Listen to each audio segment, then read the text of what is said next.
Shifting focus to some other stories. Now the question, of course, that is being asked across India is the man who's chosen as the new RBI governor, is he the right man for the job? The Shaktikanta Das took over as the 25th governor of the Reserve Bank of India, but some social media users are in fact questioning Das's qualification. Now, the critics forget, however, that the former bureaucrat has in fact been an economic affairs secretary in the government of India. He has also represented India at the G20. Now, the question that is being asked is, why is a person who is a history graduate, he's got a master's degree in history, but why is he being asked to head the RBI, a job that requires a specialization in economics? Now, many are in fact reminding the government that Das has done a master's in history, and others are pointing out that the educational qualifications of previous governors of India's top bank, and their argument is that Das is not an economist, and they are saying that the person who heads the RBI should be an economist who understands the nitty-gritties of how an economy functions. Now, some others are also questioning the government's logic. Now, what does the government think of the new governor? And this, of course, is something that everyone would like to know. Shri Shaktikanta Das has been a very senior and an experienced civil servant. He spent his almost entire career in the management of finances and the economic management of the country.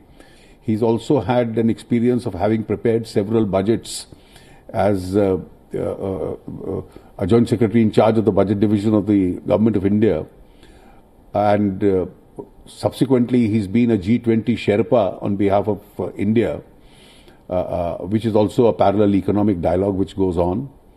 He's been a member of the 15th Finance Commission.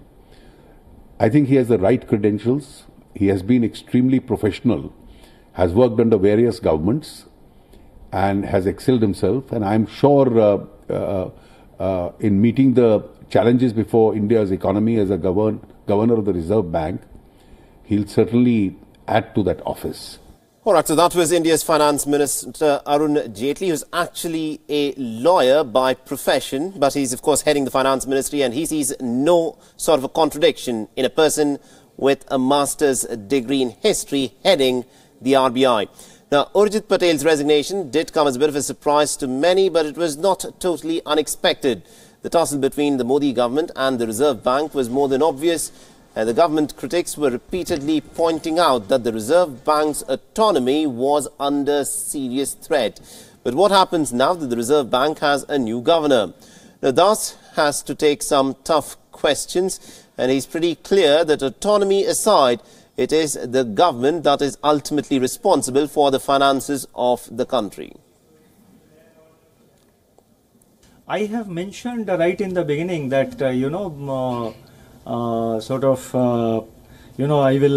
uphold the autonomy and the integrity and the, the credibility of the Reserve Bank of India as an institution. And I would believe that the autonomy and, independence of the RBI as an institution is very important, and it will be intact. We have to have stakeholder consultation. We'll have to have consultation with everybody.